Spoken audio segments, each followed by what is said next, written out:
Okay, so we're going to start over because our first video went AWOL. So as I was saying, the challenge, the difficulty of the upcoming chapters of Tanya is because since we're based on the verse, Kikarev Elecha Davar Ma'id, this thing is exceedingly close, it's easy for us to do, and the Alter Rebbe says that the Pasuk says not only dibur, not only speech, not only communication, not only we can speak as we should speak, not only we can do as we should do, we can change ourselves.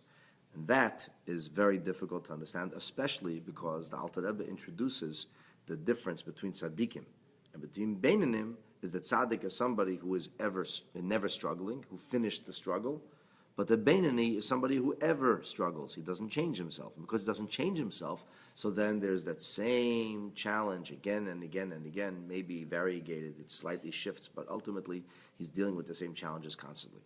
And there's a virtue, something very beautiful about the beinani's battle. The beinani's battle is the definition of his life. And the glory is not in victory almost as much as it's in the battle itself. The Beinani doesn't give up, and the Beinani has small victories, and he overcomes the Yetzer Hara here or there, and the Yetzer Hara keeps coming with new stuff and keeps pushing the Beinani down. The Tzaddik has gone beyond that. Tzaddik does not have that kind of challenge or issue. He's broken the atmosphere. I was saying by means of illustration that I've heard said that of Nachman Breslover that the extraordinary quality that he had, or one of the extraordinary qualities, was the fact that he was always battling, even though he was a tzaddik. Tzaddikim don't battle. Alter Rebbe, when he met him, he said he's a Gibber Chayil. He's a valiant warrior. So, because he wasn't battling a Yetzer Hara, he killed like every other tzaddik. But he was battling the mental illness, the depression that he dealt with. And that's a battle. So, tzaddikim could destroy the Yetzer Hara, but the chemical imbalance or issues that they have on a physical level, if a tzaddik has a broken foot, he has a broken foot. It's hard to walk to shul because he has a broken foot. You talk about a person who dealt with depression. Depression is a terrible, terrible, debilitating state of mind. And here's a person who was able to overcome that and reach the highest levels of joy without pharmacology, without therapy, all by himself. It's actually an astounding achievement. Anyway, I don't know if that's true or not, but that's just a frame to illustrate the point. But going back to our Beinani, what we've come to understand is that the Beinani doesn't change himself. The Beinani can't change himself. Even if he wanted to, he can't, because that's not his nature. He doesn't have these Olympian spiritual abilities, which presents a problem when we say that it's beficha uvilvavcha, that it's possible to change the way it is belev, and that this is even karev. This is very, very easy. So the question is, how does that work? How do we understand that? The Alter Rebbe explained in the previous chapters, up till the end of chapter 17. The Alter Rebbe says that here's what we can say. A person can experience an emotional kind of connection to Hashem that's not really a pure emotion. Really, the emotion is one that's comprised of the intellect. A person can contemplate deeply, he can put himself into a headspace, and in his mind's eye, he sees with clarity why he should love Hashem, why he should revere Hashem. And because he's in this state of constant memory, he always remembers this. He doesn't have forgetful moments, he doesn't lose it, he's always focused. So because he's in this constant state of focus, and because he understands that that's the way it should be, and because intrinsically the ahava, the love, and the fear is part of who we are, so therefore we say that connects to the latent potential that's beneath the surface, and superficially, because he's very involved cerebrally and intellectually, he puts himself into a different space, and as such, that's called an avodah tama, that's called a proper avodah Hashem.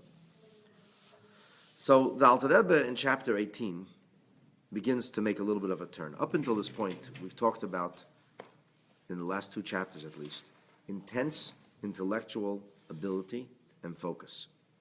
A person really harnesses every ounce of wherewithal of their mind.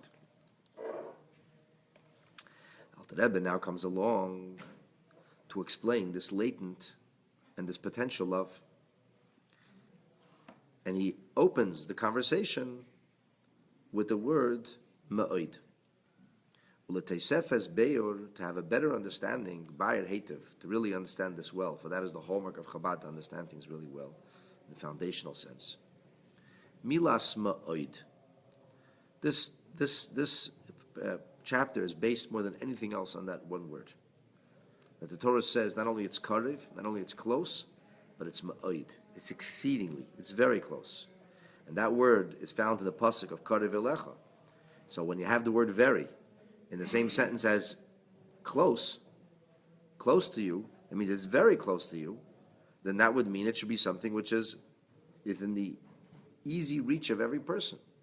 But not everybody is a genius, and not everybody is capable of exerting themselves cerebrally for hours on end.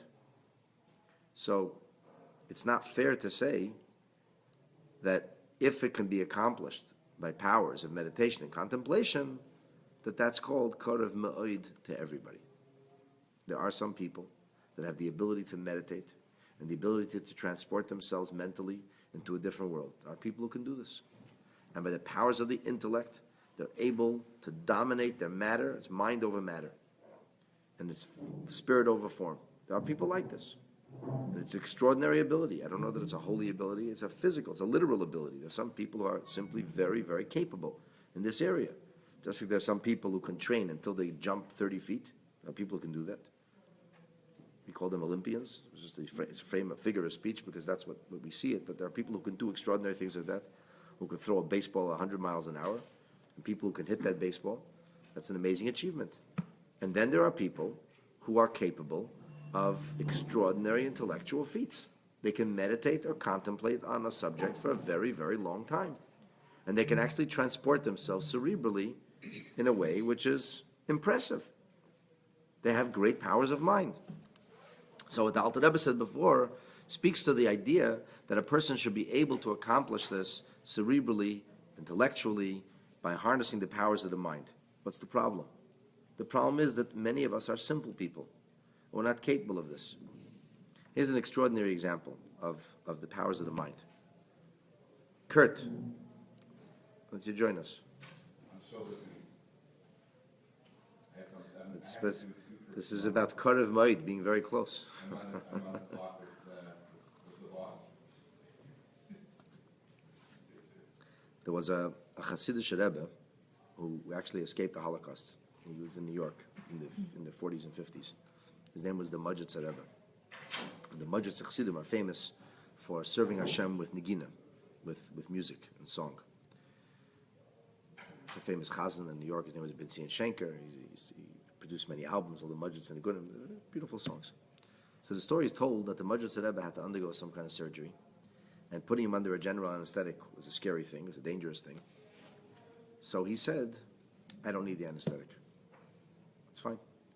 And he composed something like a 2-hour musical composition. And when he put himself into that headspace of the musical composition, the song that he sang through surgery, he was able to get through the surgery without a general anesthetic. It's like astounding. It's mind-boggling. And I don't know if that's a testament to holiness or righteousness. It wasn't about his righteousness. He had the ability to harness every fiber of his being through the power of music. There are people who can do this. There are people who can work on a composition, and they can just lose sight and touch of everything around them, and that's become totally immersed until they can put together some kind of brilliant composition. There are such people. There is such a concept. There are people who can think about things for a very long time and analyze things very, very carefully. There are people like that. It's true, but that's not the average person. The average person is not a professor. The average person is not a deep academic. The average person is the average person. So Torah was not given to the clerisy of intellectuals. The Torah was given to every single person. And if it says in the Torah that it's Karev Ma'od, it's exceedingly close to every person, says the Alter Rebbe, Tzarech Leiden Emunah, that we have to understand this. We have to really get a clear grasp of this, because Ki Af Mi Shadaitek Tzara B'Dias Hashem, even somebody whose mind is, so to speak, limited or short in his knowledge of Hashem, maybe somebody's very smart, but they don't have enough material to think about. What should I think about? He says, just meditate about God. I don't know what that means. I didn't learn enough yet. So, you can't fulfill Karev Ma'od. Come to yeshiva, learn for 5 years, and then you can become a Karev Ma'od Jew. Doesn't say that. It says it's for everybody. Ki Karev Alecha Davar Ma'od. Moshe is speaking to everybody, not just to his generation, not just to outstanding people of future generations. And then there are some people who ein loy leiv lahavin bigdulas ein seif baruch hu. They don't have the heart to understand, which just seems like an oxymoron. What do you mean that you feel with your heart, you understand with your mind? What does it mean you don't have the heart to understand? So this has something to do with what we call today emotional quotients. Or there are certain things which can be experienced cerebrally, intellectually. People understand certain things, but understanding things does not change them in any way, shape, or form. Not only it does not change them, they don't have the ability to sort of move from the intellectual plane into the emotional plane, to connect to something. An extreme example of this, and I'm only using extreme examples because it helps us understand like the form of caricature. You have people who are brilliant computer programmers, but they're on the spectrum of autism. They can't relate, they're socially inept. And you could explain how the social dynamics work, and they can get a degree in political science, and they can get a degree in anthropology, and they're still socially inept. And they don't have that rhythm. Whatever they understand, whatever they know, they can know all about people. They can read an analysis, a thesis analysis of somebody, and they can know everything the Secret Service discovered about him, and they still don't know how to deal with him. They still don't know how to manipulate or get their way or even develop or nurture a healthy relationship. But you have all the knowledge. You have everything it takes, except the wherewithal, because they don't have a leiv lahavin. You have to have an understanding heart. You can't just have an understanding mind. And especially because Avodas Hashem is not just what we understand, but also what we feel and what we do. If a person doesn't have a leiv lahavin, if a person doesn't have an understanding heart, he's not going to be able to achieve this. That he should be able to engender, literally to give birth, from the thoughts, the chilu v'rechimu, a sense of love and a sense of awe. So earlier we spoke about, yes, you can change yourself. The tzaddik can, the Beinoni can't. It's a big difficulty. It's not simple. Okay, that's fine. But you can do so b'moyach tvunasei. In your mind's eye, you can create this emotion, an intellectual emotion. You can think about it so strongly that it's almost real. You can almost feel it.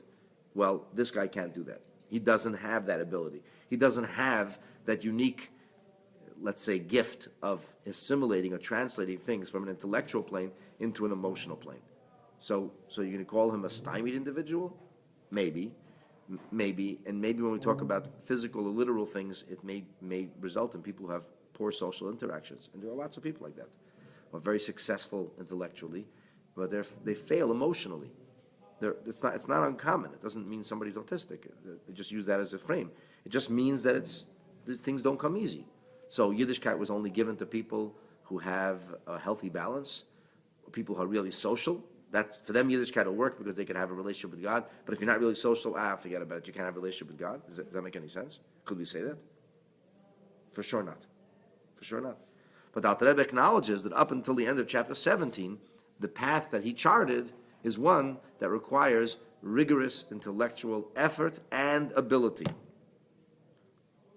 Where does that leave a large swath of the population?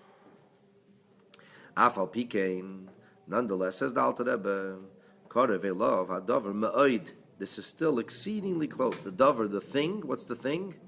The thing is Yiddishkeit. The Yiddishkeit thing is still exceedingly close. And how is it exceedingly close? It's close lishmer. It's close to keep. You can do this. It's close lases. You can follow through kol mitzvahs haTorah. All of the commandments of the Torah, they can be done.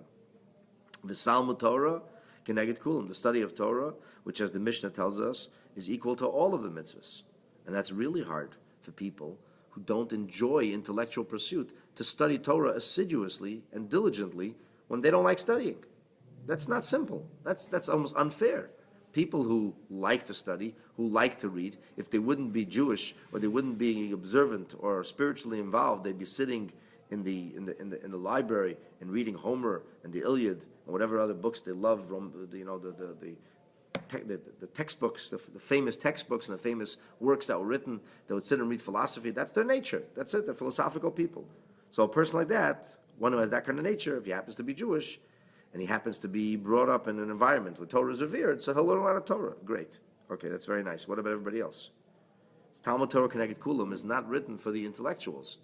It's not written for the tiny percent of the population. It's written for everybody. So then if you're doing all the mitzvahs, it can't just be, I'm a person who's disciplined, which not everybody's disciplined either, I'm a person not just with discipline who can do things. I'm a person who can sit and study. Talmud Torah Connected Kula means the study of Torah equals them all. Which doesn't mean that everybody has to study Torah on the same level. Everybody studies Torah as they could. For some people, what's interesting for them is to study the stories of the Gemara, and that's great. That's beautiful. Some people, they enjoy the Chumash. Some people like the Gemara. Everybody finds a different part of Torah that lights his candle. But at Tzad HaShava, the common denominator is that they're all supposed to be involved in Torah study. And it's bilvava, it has to be in the heart, mamash. Me'umka, the liba, in the very depths of the heart, be'emes la'amitei. And this is a very key component of the Chabad philosophy, that has to be emes la'amitei. The truth is unchanging. Emes la'amitei is ever unchanging, or never unchanging, because it's emes la'amitei. This is not just a spontaneous moment, a high that comes and then evanescently passes. This is something which is very, very deep and very profound and very much a part of you, to the point that it's always there. You can always live this way. Amito is a permutation of emet. Emet la'amito. The truth in its truth. It's like truth on steroids. Kind of. But doesn't mean that this truth intellectually, that this is b'dechilu v'rechimu, that a person is passionately engaged in his Judaism. And passion is really a confluence of both love and awe. There's a sense of balance, a deep sense of respect, at the same time a sense of love. You want to come close to it. This sounds ridiculous. It sounds like a lot of words, just like saying things which are not practical. But Judaism has to be practical. That was Moshe Rabbeinu's point, that it is practical and every one of us can do this. So what is the answer? What is the answer to all this? How indeed can this be true? Especially as the Alter Rebbe is trying to explain it. So his answer is that this can be true, and this must be true, because there is something that is called the Ahava Musuteres. This is the Ahava, this is the love, which is hidden, Shebelev Klal Yisrael, which is hidden in the heart of each and every single one of us. And this Ahava, which is latent, and it's in a potential state, but it's real, it's in the core essence of the heart, it's tucked away into the folds of our very being. This is something that's found equally in every single heart. Now, this love is called misuteret. Misuteret comes from the word seter. It's hidden. It's mysterious. It's not on the surface. It's not easy to see or discover or know this love, but it's there. And more importantly, it's not something which is engendered through hard work and effort. Because if it's something that I work on, and because I toiled and worked on it, that's why I was able to achieve it. What do you mean it's hidden? It can't be hidden. It was something that was worked on. It was something that I was actively involved with. You're not actively involved with things that are hidden. If you're actively involved is above ground. We said this is hidden. Well, if it's hidden, then it necessarily has to be something which is there by dint of nature, and it necessarily has to be something which is not created through my efforts. So when we say it's Ava Mesuteres, well, we're really talking about something which is engraved on the DNA of the soul. And even when you don't feel this, and even when you don't know it, it's there. So, let's say there's a loving relationship that exists. I'm going to use the example of little children, because little children is the most altruistic kind of relationship. They love their parents without knowing really why. They don't understand that their parents provide everything for them. They just want to please their parents. That's how cute little kids are. Unfortunately, they don't stay cute or little for very long. But when they're very cute and little, they're really loyal, and they just want to please their parents. And as I said, it's not because they thought about this and came to the conclusion that my mom or dad buy me the clothes I need, ensure that I have a roof over my head, and they give me clothing, and then they take me on outings. No, the child just wants to please the parents until he gets wiser than that. So what happens when the child is not actively doing something that's loving for the parents? What happens when the child is, for example, throwing a fit, like a brat, because you're shopping in the store, and they pass the candy, And the kid says, could you buy me that candy? And the parent says, no, you can't have the candy. Maybe Bubby will buy you the candy. I'm not buying you the candy. And the kid starts to have a tantrum and a fit. And they're yelling and screaming, and they're embarrassing their parents in front of everybody. And the parents' temperature is rising to a boiling point. And the mother storms out of the store and never finishes buying what she has to buy. And let's just say that we're not in a good state. The relationship is not healthy. Kid gets buckled in the car. They drive home in stony silence, and the kid gets sent to their room. You know what I'm talking about. Everybody's had this kind of experience. Okay. So what does that mean? The kid doesn't love the parents anymore? What would you say? No love? Of course they do. No? Of course they do. Of course they do. So then why did you see the love? Why? Because it's misuteret. Because it's hidden. That wasn't exactly reasonable when the child had the tantrum. Children are not particularly reasonable. Rhyme and reason is something that comes later on with maturity. So they unreasonably flew into a rage, flew off the handle, went totally bonkers and nuts, and took out the neshama of the parents. And did really just gave them such grief. Can't say they don't love their parents. Right now, they're not focusing on that love. Right now, they flew into a tantrum, which blinded them and made them focus only on the candy, and they don't have the candy, and that's a great sense of sorrow. And 20 minutes later, they slink out of the room, and they come out and they start crying, "Mommy, could you hug me?" and whatever. Like, what happened over here? Like, you didn't have this conversation.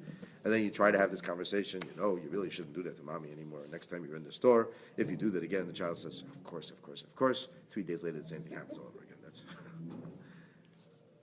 And usually the only thing that stops it is a really serious punishment, where they're really, really going to lose something that they really want, and the parents follow through, which almost never happens. When the parents follow through, I read once a story somewhere of a family who had decided to drive down to Florida on holiday, and the kids were bickering in the back, and the parents were flipping, and the father says, if you guys don't stop bickering, we are going home, we're not going to drive to Florida. And the kids are like, yeah, right. Like, they're not saying that, and the bickering continues, and the father turns around and drives right back to Thornhill and parks the car, and they never go to Florida. And they're grounded for 2 weeks. They never did it again, right? But to have that kind of strength, that's unbelievable. I don't have that strength. That's like, to follow through with a threat like that, right? But we all make threats, but we don't do it. So the child for sure loves his parents when that happens. Nobody's going to doubt that. The child also is not behaving in consonance with that love. Comes the question, where did the love go? The child parked it somewhere for a week. He's going to bring it back. Where did the love go? Well, what's the answer? It was misuteret. It went underground. It was always there. It was always there. It didn't go anywhere. So what happens? You have a Jew who's angry at God, he's frustrated with God, goes away from God. What happened to the love? You told me that he has a ava misuteres shebelev klal Yisrael, which we're really going to analyze in great detail. What happened to that love? What's the answer? It's always there. If it's always there, why is he behaving in such a terrible way? Because it's hidden. Because it's not being utilized. Because it's not being activated. What's the challenge then? Activate it. Bring it forth. This love is a Yerushalanu Ma'avesenu. This love is an inheritance. Now, it cannot be something which is a developed achievement or talent, because you can't get that Yerusha. You can't get that in an inheritance. If the father or mother are extraordinary musicians, what do you think? The children are by nature extraordinary musicians? You have to work to become an extraordinary musician. Even the most talented musician had to work very hard to become an extraordinary musician. So when you have something that's developed, something which is cultivated, something which is worked on, you cannot pass that on. It's impossible. You can pass on nature. You cannot pass on nurture. Nurture has to happen. So if you were nurtured, or certain things were nurtured within you, if you will nurture those things in your children, you have a chance of inculcating or nurturing it for them. But it will not happen by nature. And if they were taken away from their parents' home, God forbid, and somebody else nurtured them, then they would have a different kind of nature. Now, there's obviously a confluence of nature and nurture, and sometimes we don't know which is more potent or powerful. Both are necessary, that's for sure.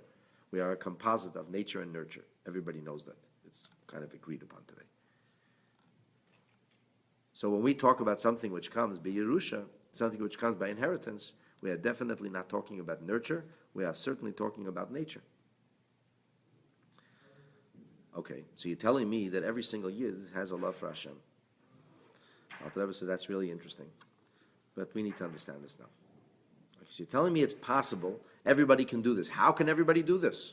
What if I'm not a big intellect? What if I don't have the ability to harness the powers of meditation and thinking? Well, it doesn't matter. You still have the ability to be able to tap into your nature. There's got to be a nature. The word nature, this cannot be nurture if it's a Yerusha. It's an inheritance. So the Alter Rebbe says, okay, we have to understand this then. If we're to make any sense of this, it has to be defined. We have to explain. To first preface with a really good understanding of what this nature is. What is this inheritance? And after we understand and define and clarify what this inheritance is, then we will be able to perhaps ask the question, so how does that work? How can we actually utilize this in our own life? Number one, the first question is, Sheidish Avazu. What's the source? What's the source of this? So I know that a person can nurture it, but the nature, where does it actually come from? So we want to understand that. Once we understand its nature, we'll understand how we can utilize it through nurture. The second thing we have to define is inyana. What is the goal of this ava? What is the purpose of this ava? What is the function of it? What does it accomplish? So people have various desires or goals or aims, and that's why they know that this faculty, it brings me to here or to there. What is its inyan? What is this all about? Where am I trying to go with this? What's the destination? I also have to understand, how can it be a Yerusha? This doesn't sound like a Yerusha. Feelings generally are nurtured. They're not a product of nature. You're telling me this is a product of nature. How is that possible? How does that work? And finally, all of this, we've talked about love. The question is, love and reverence are two very different emotions. They're not the same at all. I can be reverential towards something, but I have no love for it. I can be loving something and have no reverence whatsoever. And the question is, I have to understand these four details. So we have to understand, again, the source, the sheidish, the foundation of this. We have to understand inyana. We have to understand what is this about? What is its goal? What's its purpose? How can something like that be passed on by inheritance, meaning it's a nature? And finally, how does reverence fit into all of this? Because we have the chilu v'rechimu, is the two wings, the right and the left, two wings which enable the bird to, so to speak, take off. So this is what we're going to try to explain, Be'ezus Hashem, as we move forward in our study of chapter 18, Perek Chai, of the book of Tanya. L'chaim.